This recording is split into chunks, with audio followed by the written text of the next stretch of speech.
How to freeze columns in Airtable. In this video, I'll show you how to freeze columns in Airtable. So to get started, go ahead and open Airtable. And then once you're in, head over into that specific base where you want to freeze a column.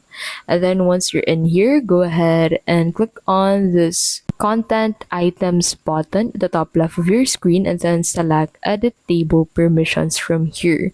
So make sure to set the table permissions to nobody so that nobody can create and can delete records, which will allow you to basically freeze the columns on your base. So there is no direct option for you to freeze specific columns. You can freeze all of the columns in your table on your workspace through this, and that is how you can basically freeze columns in Airtable. If this video was helpful, please don't forget to give this video a like and subscribe for more videos like this.